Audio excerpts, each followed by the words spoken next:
अल्लाह पाक चाहेगा तभी तक हम यहाँ हैं।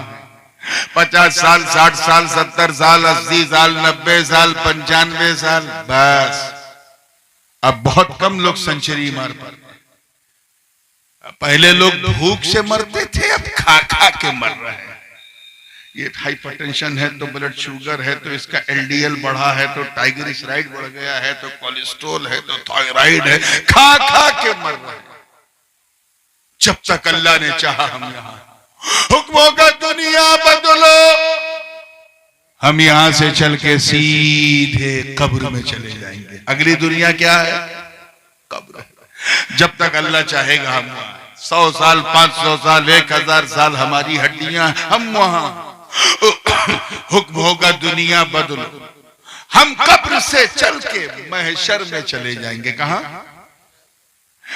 अब वहां जब तक अल्लाह ताला चाहेगा हम रहेंगे। एक लम्हा, एक साथ, एक घड़ी, एक आन, एक लहजा, एक मोमेंट, जब तक वो चाहेगा हम महशर में हैं। हुक्म होगा दुनिया बदलो तो इंशाअल्लाह हम जन्नत में चले जाएंगे। वाह वाह, सुभान अल्लाह, सुभान अल्लाह। ये बताओ हम मरेंगे कब? अल्लाह करे समझ में आ जाए। When we will die, हम मरेंगे कब? We are just transferring from the world to another. एक दुनिया से दूसरी दुनिया में हम मुंतकिल हो रहे हैं। क्या हो रहा है? इस हमारा इंतकाल हो रहा है।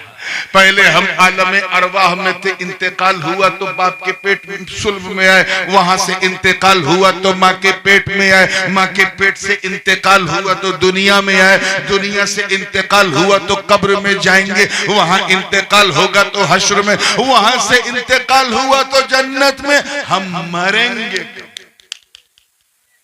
मरेंगे कब? तो जरा मौका मिले तो इन बेवकूफों को समझाओ जो नबी को मर के मिट्टी में मिलने वाला लिखते हैं। इनसे कहो मुल्लो, अरे मौत, मौत जब एक मामूली इंसान को न मिटा सकी तो हबीबे रहमान को क्या मिटा? वाह वाह, सुभान अल्लाह। नारे तकबीर, नारे रिसालत, नारे रिसालत। फैजाने हुजूर मखदूम अशरफ, फैजाने हुजूर सरकारे कलाम, शहदाज़े हुजूर गाज़ी मिल्लत, हुजूर ताजुल उलमा, मसलके आला हज़रत। नारे तकबीर, सुभान अल्लाह, सुभान अल्लाह, माशाअल्लाह, वाह वाह वाह। और चले हैं हम सबको मिटाने। जब एक इंसान को नहीं मिटा सकी तो मुसलमान को क्या मिटाएगी? हबीबे रहमान को क्या मिटाएगी? तवज्जो चाहूंगा। इसीलिए तो अल्लाह पाक ने फरमाया कुल्लु नफ्सिन ज़ाइक़तुल मौत, हर नफ्स को मौत का मजा है। माशाअल्लाह, सबको पता है, ये आप लोगों की मेहनत है। अल्लाह ताला कबूल फरमाए। चखना क्या है?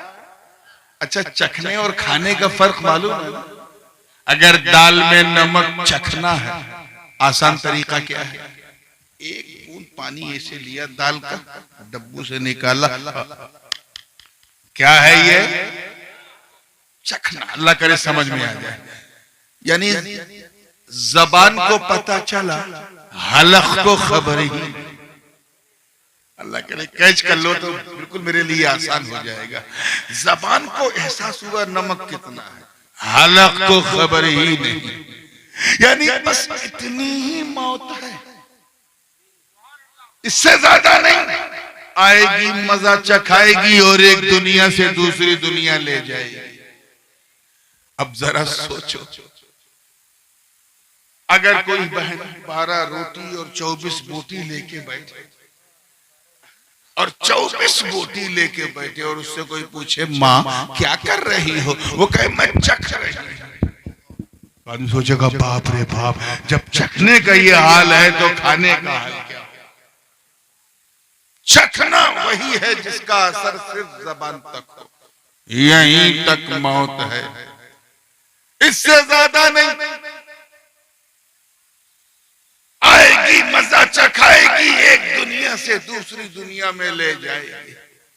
तभी तो अल्लाह पाक ने फरमाया इन्ना लिल्लाहि व इन्ना इलैहि राजिऊन, we belong to Allah and we will return on to Allah। हम अल्लाह के हैं और उसी की तरफ लौटने वाले। मैं लौटना समझा रहा हूं। लौटने वाले अल्लाह के उसी की तरफ लौटने वाले। अब लौटने के लिए मौत का मजा चखना भी जरूरी है, इसीलिए मौत आएगी, मजा चखाएगी, एक दुनिया से दूसरी दुनिया में ले जाएगी। एक खानकाही बात अर्ज कर दूं क्योंकि इस बज़्म को निस्बत है सरकारे कला से, मेरे शेख से, तो मैं चाहता हूं कि एक खानकाही नुक्ता आ जाए। अल्लाह पाक ने ये नहीं फरमाया कुल्लु रूहिन ज़ाइक़तुल मौत, हर रूह को मौत का मजा चखना है, ये बोलिए। रूह को नहीं, हर नफ्स को। नफ्स तो जिसके पास नफ्स है उसे मौत का मजा चखना। मेरे पास नफ्स है, मुझे मौत का मजा चखना है। तेरे पास नफ्स है, तुझे मौत का मजा चखना है। जिसके पास नफ्स है उसे मौत का मजा चखना है। मुझे बताओ, वो गौसे आजम, वो गरीब नवाज, वो दाता लाहौरी, वो साबिर कलियरी, वो महबूब इलाही, वो मखदूम सिमनानी, वो शाह अशरफ हुसैन, वो अली हुसैन, अरे वो मुहद्दिस आजम, वो सरकारे कला, वो मुजाहिदे दौरा, जिन्होंने जीते जी अपने नफ्स को खुद मार दिया हो, उन्हें कौन सा मजा चखना है। वाह वाह वाह वाह वाह,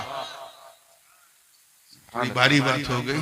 जिन्होंने जीते जी अपने नफ्स को खुद मार दिया हो, वो कौन सा मजा चखेंगे। मजा तो हमें आपको चखना है, इसीलिए कि हमें एक दुनिया से दूसरी दुनिया में मुंतकिल होना। हम अल्लाह के हैं, उसी की तरफ लौटेंगे इंशाअल्लाह, उसी की तरफ लौटने वाले। अच्छा एक चीज और बताओ आगे बढ़ने से पहले, ये लौटना हमारा बिला वजह नहीं है। हाँ,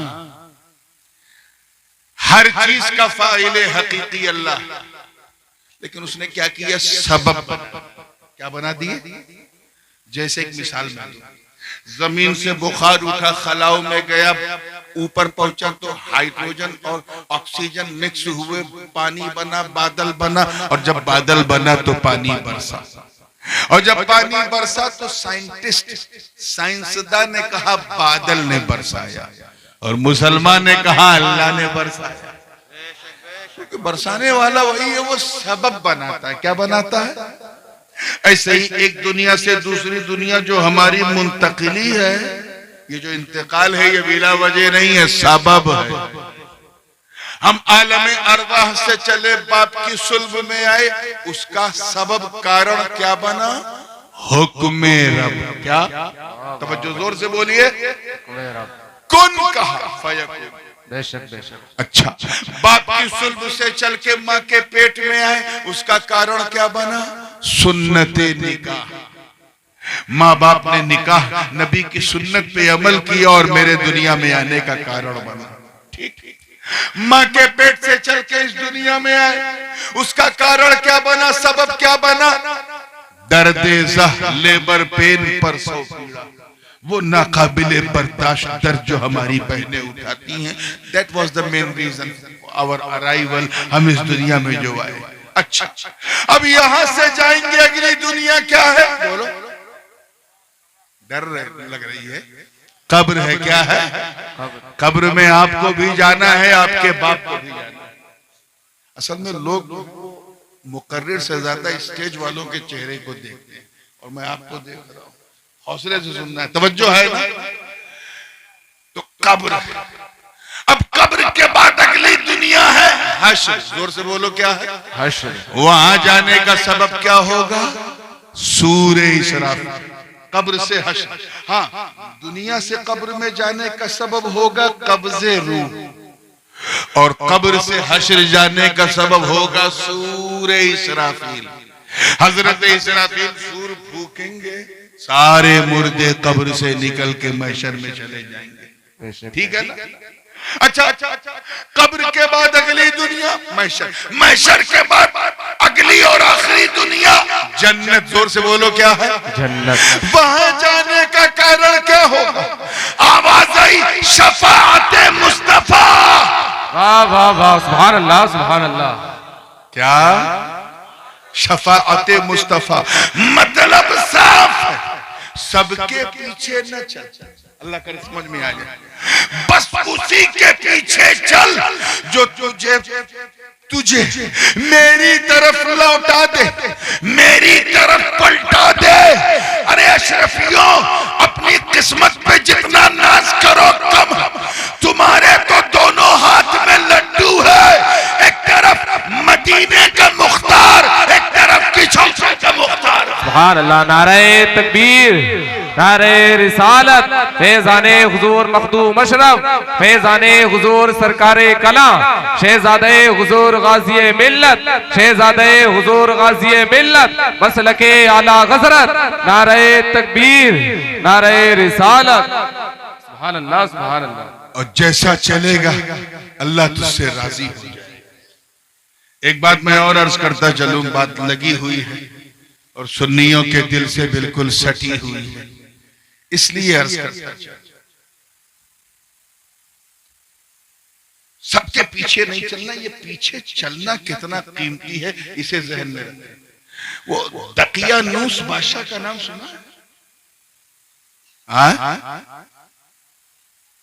जो लोग बहुत रूढ़वादी सोच रखते हैं, वो कितना बड़ी दकियानूसी सोच है।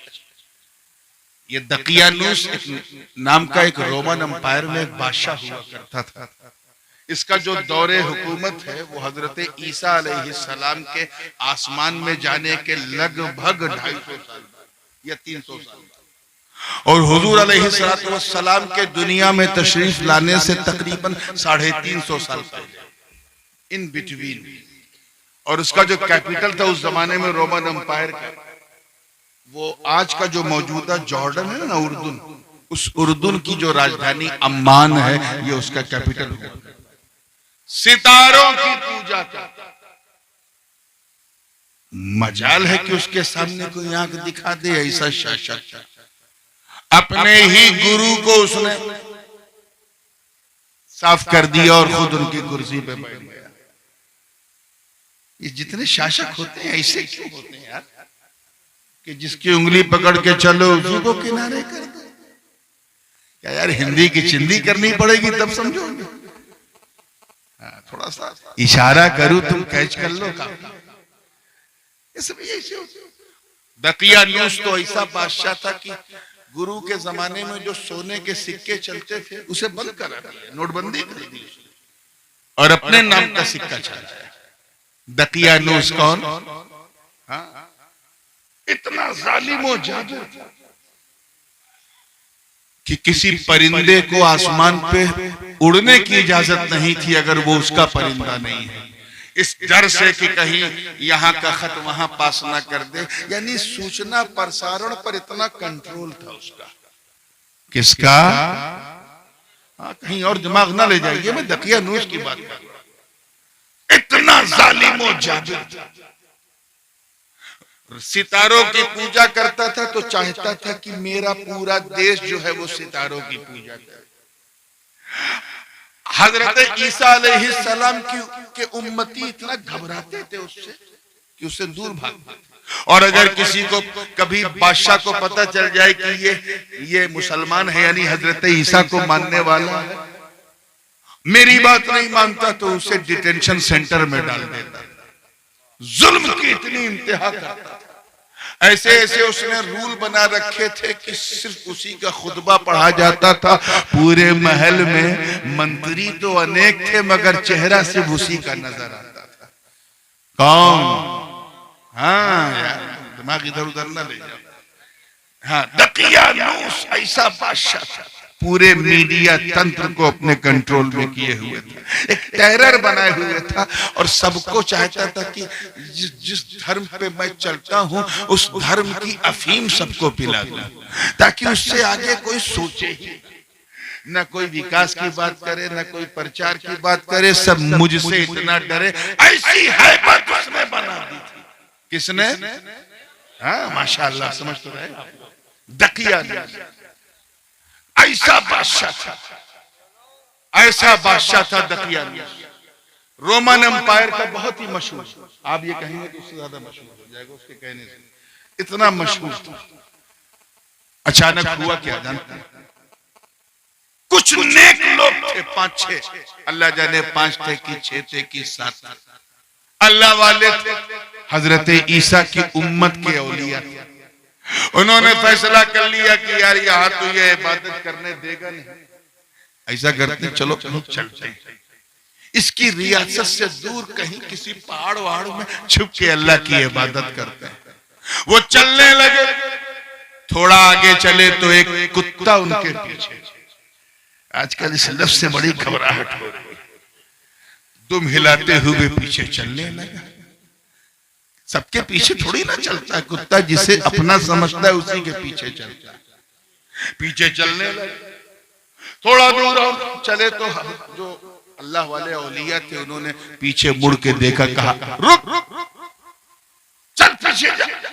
वो कुत्ता पूंछ हिलाता था, जबान बाहर निकालता था, उसके बाद फिर पीछे पीछे, ऐसे फिर रोकते थे, फिर पीछे पीछे, फिर रोकते थे, फिर पीछे पीछे, चलते चलते रकीम नाम के गांव में पहुंचे। इन्ना अस्हाबल कहफी वर रकीम कानू मिन आयातिना अजबा। वहां जब पहुंचे तो वो जो 5-6 लोग थे अल्लाह वाले औलिया, उनमें से एक आगे बढ़े, उन्होंने कहा देख तू कुत्ता, तेरा काम है भौंकना, जब तू भौंकेगा तो तेरी आवाज सुन के राजा के सिपाही आ जाएंगे और वो हमें पकड़ के दकियानूस के पास ले जाएंगे, इसलिए खुदा के लिए हमारा साथ छोड़ दो। इतना कहना था, कुत्ता मेरे दोस्तों रोने लगा। अल्लाह। He started to cry and ask Allah subhanahu wa ta'ala, ए अल्लाह, काश मेरे पास इंसानी जबान होती, काश नुत्क़े इंसानी मेरे पास होता तो मैं तेरे औलिया से बात करके अपने दिली जज्बात का इजहार कर लेता। ये मुझे मामूली कुत्ता समझ के भगा रहे। ए अल्लाह, मुझे इंसान की जबान दे दे ताकि मैं तेरे नेक बंदों से बात कर सकूं। इतना कहा तो शान देखो। अब यहीं से करामत शुरू। अल्लाह वालों के पीछे पीछे पीछे पीछे चलने की बरकत तो देख कि अल्लाह ने इस बरकत के सदक़े में उस बेज़बान कुत्ते को इंसान की जबान दे दी। वाह वाह, सुभान अल्लाह, माशाअल्लाह, सुभान अल्लाह।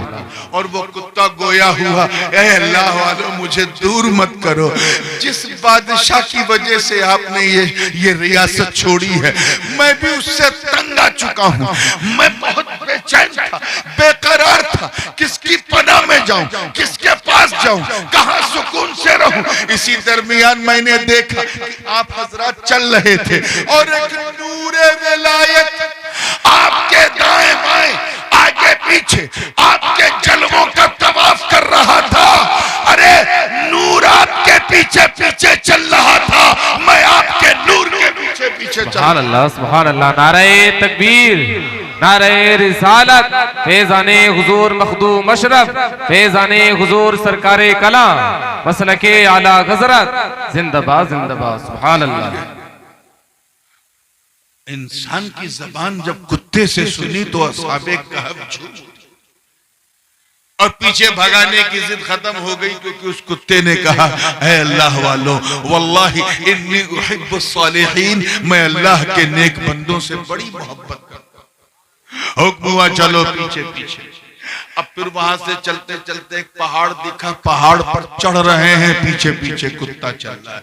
वो और आगे गए, पीछे पीछे कुत्ता, वो और आगे गए, पीछे पीछे कुत्ता। चलते चलते एक गार नजर आई, गुफा नजर आई, अजीबो गरीब गुफा। अल्लाह वाले सीधे जो थे, 5 थे कि 6 थे कि 7 थे, वो सीधे अंदर चले।